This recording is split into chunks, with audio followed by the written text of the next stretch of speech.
Shalom, selamat siang. Pertama-tama saya memperkenalkan, yaitu saya Isa Kamisni, kelas B, jurusan PAK, semester 5.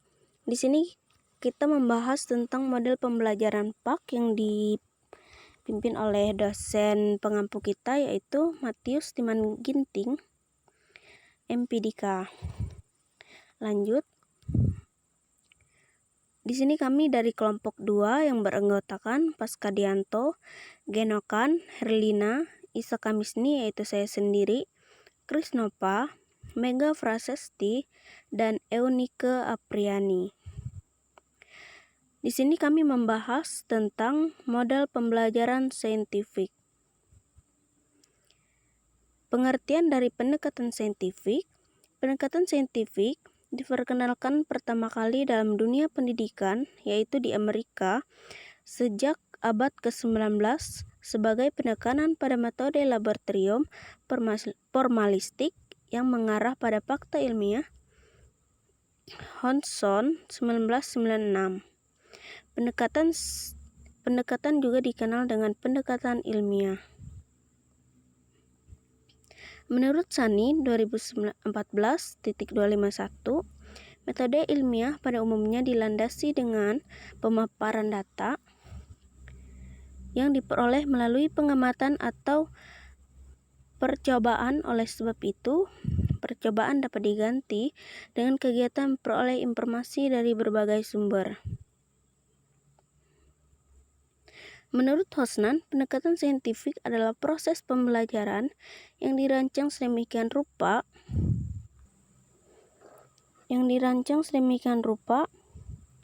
agar siswa aktif mengkonstruksi konsep, hukum, atau prinsip melalui tahapan-tahapan mengamati untuk mengidentifikasi atau menemukan masalah, merumuskan masalah, mengajukan atau merumuskan hipotesis, mengumpulkan data dengan berbagai teknik, menganalisis data atau menalar, menarik kesimpulan, dan mengkomunikasikan konsep hukum atau prinsip yang ditemukan. Masuk ke kesimpulan. Secara sederhana, pendekatan saintifik dapat disimpulkan sebagai pendekatan dalam pembelajaran yang mengedepankan perkembangan dan pengembangan sikap, keterampilan, dan pengetahuan peserta didik. Menurut MC Kolom 2019, komponen-komponen penting tersebut adalah yang A. Menyajikan pembelajaran yang dapat meningkatkan rasa keingintahuan. B. Meningkatkan keterampilan mengamati. C. Melakukan analisis. Dan D. Berkomunikasi. Kita masuk ke tujuan pembelajaran pendekatan saintifik. Tujuan pembelajaran dengan pendekatan saintifik untuk meningkatkan kemampuan intelektual, khususnya kemampuan berpikir tingkat tinggi siswa, untuk membentuk kemampuan siswa untuk menyelesaikan suatu masalah secara sistematik. Di sini saya akan menjelaskan menyelesaikan masalah secara sistematik, yaitu dengan memahami masalah, membuat rencana penyelesaian, dan melaksanakan penyelesaian. Agar terciptanya kondisi pembelajaran di mana siswa merasa belajar itu merupakan suatu kebutuhan yang diperoleh hasil belajar yang tinggi. Untuk melatih siswa dalam mengkomunikasikan ide-ide, khususnya dalam menulis artikel ilmiah untuk mengembangkan karakteristik. Di sini menurut Hodgson, sebuah pendekatan saintifik ini memiliki karakteristik, yaitu yang pertama, A. Berpusat pada siswa. Mengapa pendekatan saintifik yang berpusat pada siswa? Yaitu agar siswa secara aktif mengkonstruksi konsep atau prinsip-prinsip melalui tahapan-tahapan, mengamati atau merumuskan masalah dengan berbagai teknik seperti menganalisis data dan menarik kesimpulan. Dan yang B, melibatkan keterampilan proses sains dalam mengonstruksi konsep, hukum, atau prinsip. C. melibatkan proses kognitif yang potensial yang merangsang perkembangan intelek, khususnya keterampilan berpikir tingkat tinggi siswa. Dan yang D, dapat mengembangkan karakter siswa.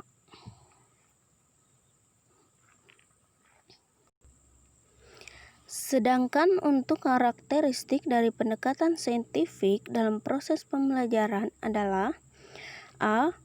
Berorientasi pada siswa. Siswa mengenal, mengolah, menerima, dan mengkomunikasi informasi belajar. B. Mengembangkan potensi siswa berpikir ilmiah dengan menerapkan kemampuan mengamati, bertanya, menganalisa, menalar, dan mengkomunikasikan hasil belajar. Dan yang C, meningkatkan motivasi siswa akan termotivasi belajar bila terciptanya suasana KBM atau kegiatan belajar mengajar yang memberi kesempatan siswa untuk berlaku seakan-akan saintis muda. D. Mengembangkan sikap dan karakter siswa, sumber dan informasi belajar yang diamati dan dikenal siswa akan mengubah sikap dan karakter siswa ke arah yang lebih baik. E. Meningkatkan kemampuan mengkomunikasi hasil belajar. Kemampuan mengkomunikasikan hasil temuan belajar sangatlah penting bagi siswa. Oleh karena itu, pembiasaan dan latihan secara berangsur-angsur perlu dilakukan siswa melalui pendekatan saintifik ini. Kita masuk ke bagian langkah-langkah dalam model saintifik.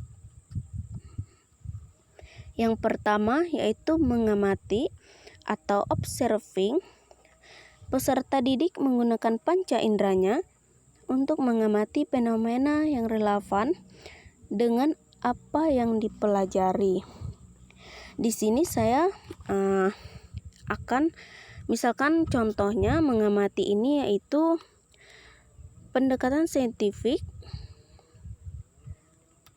Dalam tahap ini adalah dengan mendengarkan atau menyimak atau membaca dengan aktif materi pelajaran yang telah diterima.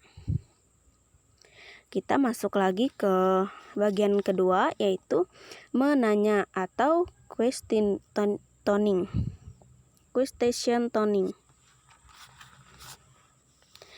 Peserta didik merumuskan pertanyaan tentang informasi yang tidak dipahami dalam bentuk pertanyaan faktual, konseptual, maupun prosedural, sampai pada pertanyaan yang bersifat hipotetik. Di sini kita misalnya siswa secara aktif mengajukan pertanyaan lalu melakukan tanya jawab atau diskusi dengan siswa lain. Di sini saya juga menjelaskan bentuk pertanyaan faktual, yaitu bentuk pertanyaan ini merupakan jenis pertanyaan yang dianjurkan berdasarkan dengan fakta-fakta yang ada. Dan pertanyaan yang bersifat hipotetik yaitu pertanyaan yang berfokus pada suatu kesimpulan. Kita masuk lagi ke bagian 3 yaitu informasi atau mencoba. Peserta didik mengumpulkan data melalui berbagai teknik, misalkan cara kita mengumpulkan informasi melalui wawancara atau mewawancarai seseorang, atau mencari informasi melalui media lain seperti contohnya dari televisi, radio, koran, dan lain sebagainya. Dan bagian keempat, menalar atau mengasosiasi. Peserta didik mengolah informasi yang sudah dikumpulkan. Hasil akhir dari tahap ini adalah simpulan-simpulan yang merupakan atas pertanyaan yang dirumuskan. Yang kelima, mengkomunikasikan atau Communication T. Peserta didik menyampaikan simpulan hasil-hasil analisis secara lisan, tertulis, atau menyampaikan melalui media lain.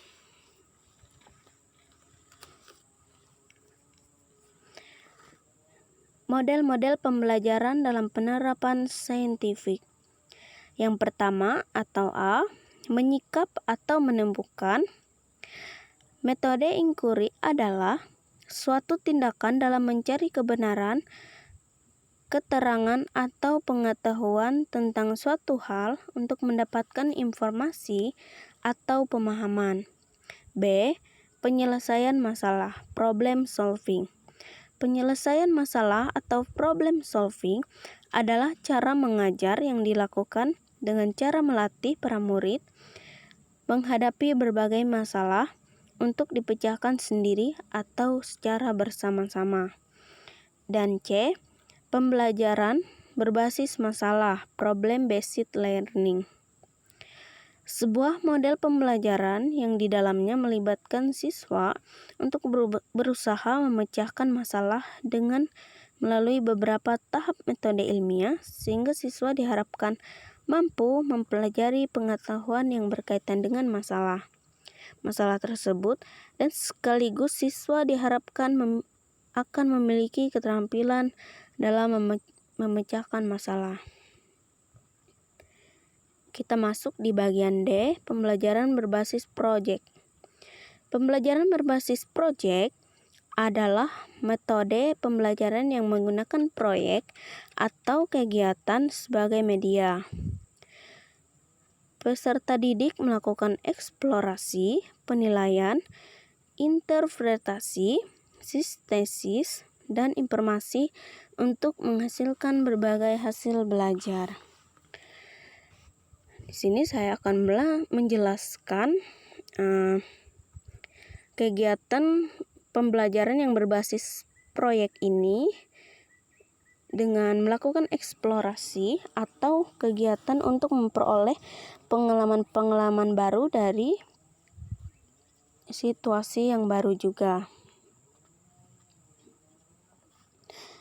Sedangkan interpretasi atau suatu seni yang menggambarkan komunikasi secara tidak langsung, akan tetapi berkomunikasi tersebut bisa dengan mudah dipahami, contohnya sebuah lukisan abstrak yang susah dipahami. Sedangkan sintesis yaitu suatu integrasi dari dua atau lebih elemen yang ada dan menghasilkan suatu hal yang baru. Sekian dari presentasi yang saya sampaikan. Atas waktu dan kesempatannya saya ucapkan terima kasih. Shalom.